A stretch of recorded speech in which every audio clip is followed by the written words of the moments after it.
Je vous propose de retrouver le sénateur Rassemblement National Stéphane Ravier qui est à Marseille. Bonjour Stéphane Ravier. Bonjour Monsieur Brunet. Qu'est-ce qui s'est-il passé justement à Marseille hier exactement à propos de cette école et de ces tirs exactement? Vous avez des informations, on a retrouvé des impacts de balles sur une école et la maire du 13e arrondissement de Marseille appelle littéralement la puissance publique à l'aide car, dit-elle, explique-t-elle, c'est un phénomène assez fréquent. Oui, la pauvre, elle découvre la réalité de ce secteur où elle a mis les pieds il y a à peine quelques semaines. Donc, elle découvre cette réalité. Vous me demandez ce qu'il se passe. Je vous dirai ce qu'il se passe encore. Ce n'est pas la première fois, Monsieur Brunet, que vous faites un sujet sur la violence, l'hyperviolence, y compris celle des jeunes à Marseille, ni vous, ni vos confrères des autres médias. Ce quartier, je le connais bien, c'est le quartier des Oliviers A dans le 13e arrondissement. Lorsque j'ai pris mes fonctions de maire en 2014, j'ai dû me rendre sur les lieux parce que l'on avait incendié le centre d'animation de la mairie de secteur qui accueillait donc les jeunes, les familles et aussi le local que nous avions attribué au secours populaire parce que ces deux locaux gênaient le trafic de stupes. C'est ça le problème. Parce que ce quartier ne manque de rien. Il y a une école, il y a un gymnase qui accueille toutes sortes d'associations. Il y a un terrain de pétanque, une association. Ce quartier est situé entre deux noyaux villageois où vous trouvez une kyrielle de commerce et de services publics. Ce n'est donc pas l'absence de moyens ou l'absence de services publics le problème. C'est la violence le problème et qui est d'ailleurs en train de faire fuir ces commerces, de faire fuir les services publics. Le seul commerce donc florissant, c'est celui du trafic de drogue.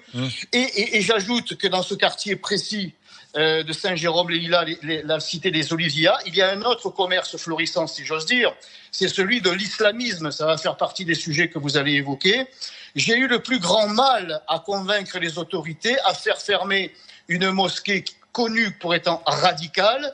Et dans cette cité, il n'y avait que deux autorités, le prêcheur et le dealer. La République a complètement démissionné par peur d'agir. On ne voulait pas faire de vagues. Moi, on m'accusait de vouloir monter les Marseillais les uns contre les autres, de faire du Marseille bashing. Je ne faisais que dire la vérité et réclamer les moyens pour rétablir l'ordre républicain. Parce que dans cette cité, je tiens quand même à le dire, l'écrasante majorité des habitants souhaitent retrouver l'ordre, la sécurité, la tranquillité pour eux et pour leurs enfants. Mais c'est la démission des pouvoirs publics qui a entraîné la situation qui est celle d'aujourd'hui et qui est inacceptable. Alors là, que s'est-il passé? Il n'y a pas eu comme c'est écrit sur le petit texte en bas, mais plusieurs impacts de balles qui ont donc été retrouvés sur cette école Saint-Joseph des Lilas dans le 13e arrondissement de Marseille. On a aussi retrouvé 3 étuis de cartouches, de fusils de chasse. Que s'est-il passé exactement? Quelle est la direction que prend l'enquête? Je sais que vous n'êtes pas policier, mais les informations dont vous disposez en tant qu'élu des Bouches-du-Rhône. C'est le quartier Saint-Jérôme-les-Lilas. Écoutez, je suis navré de le dire, rien que de traiter une situation, je dirais, banale. Je me suis rendu, moi, sur ce quartier quelques semaines avant les élections municipales lors d'une intervention de police. Et alors que la police était rendue sur site pour faire des contrôles en matière de voitures ventouses, eh bien, en même temps, ils ont trouvé des cartouches, ils ont trouvé toutes sortes de produits stupéfiants. Ça fait partie de la banalité, si j'ose dire, de ce quartier, avec des tirs d'armes à feu, parce que c'est devenu, entre guillemets, normal. Les jeunes ou les moins jeunes peuvent utiliser les armes qu'ils se sont procurées simplement pour les tester, pour apprendre à les manipuler. Parce qu'il y a aussi, dans ce quartier précis, il y a eu aussi des règlements de compte. Cette cité fait partie, à Marseille, des cités les plus difficiles pour la police que j'ai accompagnées lors d'interventions. Et ils m'ont fait savoir que c'était un site, un haut lieu du trafic de drogue. Il y en a beaucoup, mais celle-là, elle est vraiment gangrénée. Je tiens à dire que la police veut intervenir, mais encore une fois, elle n'en reçoit ni les moyens, ni l'ordre. Et donc, des jeunes ou des moins jeunes peuvent s'adonner à ce jeu, à cet entraînement que d'utiliser leurs armes. Phénomène de bande également à Marseille, comme dans toutes les grandes villes, et les moins grandes d'ailleurs. C'est quelque chose que vous voyez émerger, les bandes de gamins, d'adolescents armés, violents?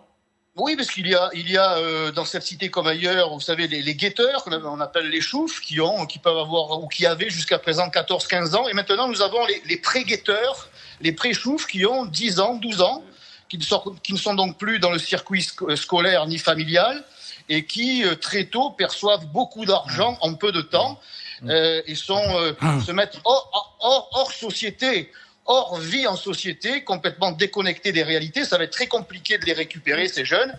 Et le phénomène de bande, évidemment, se développe. Le phénomène de conquête du quartier, parce que la mairie de secteur, lorsqu'elle y est intervenue, simplement pour nettoyer le City Stade, eh bien, l'agent qui nettoyait avait reçu l'ordre de vider sa poubelle de la part du guetteur, sous la menace, et avait reçu l'ordre de quitter le quartier. Et quand vous vous rendez dans ce quartier, eh bien, vous êtes contrôlé. On fouille votre voiture et pas simplement ce quartier. Donc, cette cité a été conquise par une bande, par un réseau, comme de nombreuses cités à Marseille. Tout le monde le sait. La municipalité, l'ancienne comme la nouvelle, le sait. La nouvelle municipalité, le secteur le découvre. Mais encore une fois, c'est une question de courage de le désigner, de le dénoncer, et de volonté de s'y attaquer. La police sait faire, où il faut le faire, vers qui agir, mais elle n'en reçoit, encore une fois, ni les moyens, ni l'ordre.